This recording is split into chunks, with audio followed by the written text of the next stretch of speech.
I think that the most exciting thing for me is coming to a place and seeing what moves me in that place.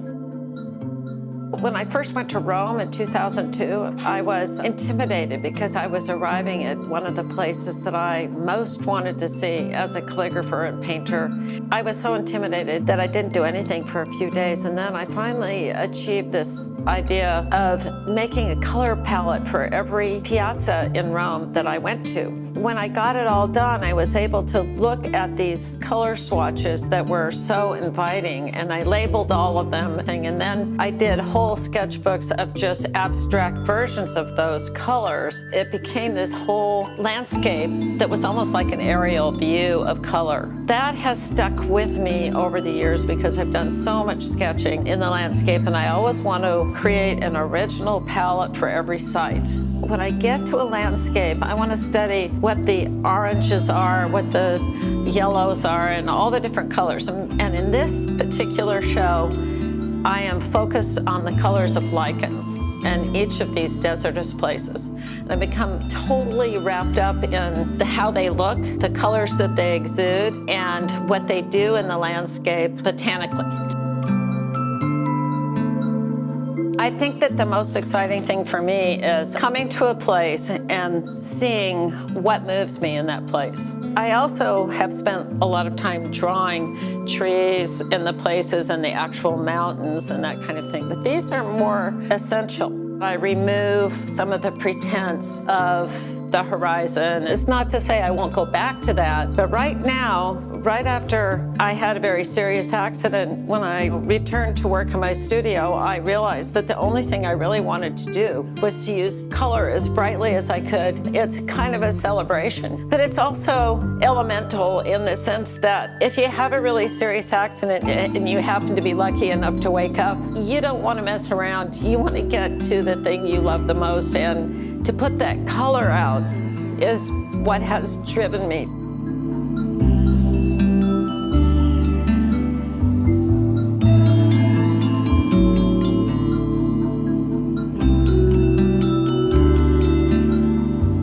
My pattern for this process was from my father, who was a landscape painter. And he painted all of his things outdoors because that's what he liked. What he did was he had a test canvas and he painted outdoors with casein.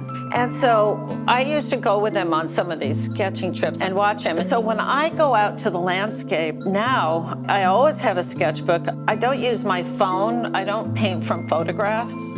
I get the sketchbook page and then I look out at a color and say, do I want it to be really punchy? Do I want it to be, what is it that I'm doing? And so I'll try to replicate in maybe a less punchy version on the sketchbook page. But then when you start examining the landscape closely, you'll realize that there's a lot of brightness out there, especially in the desert. And why I'm drawn to lichens in particular is that they're very bright, most of them, or they're very subtle. They include everything that I've learned about gray and versions of white and how you can capture light with these bright lichens. I make a page with the colors all labeled and I say where it is, what time of day. Then I might collect rocks and I might collect soil and I might collect things that I try to grind a little bit, and then I make dilutions of water to put on the rocks and see if I can leach out some color, because even if I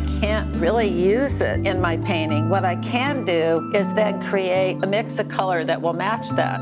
It's all about color mixing. It's all about layering. I really like to build up the layers.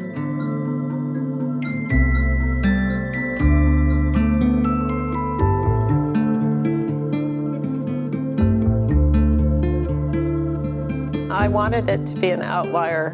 And the reason why it is because I have a lot of background in calligraphy and in inventing alphabets and seeking meaning and pattern in human mark making. So the alphabet is one of the highest forms of abstraction there is, because we're externalizing something we feel from within with an abstract alphabet composed of shapes.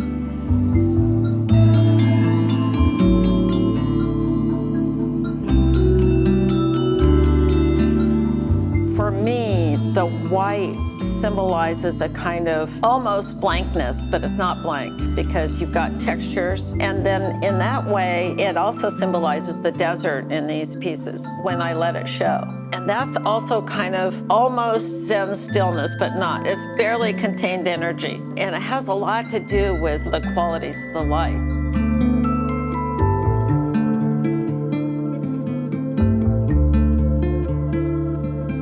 Walking in the desert, the idea behind that piece was that I was down in Borrego Springs and walking around in the desert for miles and miles every day. I was looking for wildflowers because they were on the edge of a super bloom. The sort of jangling of the light, moving around in all different directions, that was kind of interesting to me, and why walking around, it seemed like an important spatial separation between colors and set them up to be very exciting colors, you know.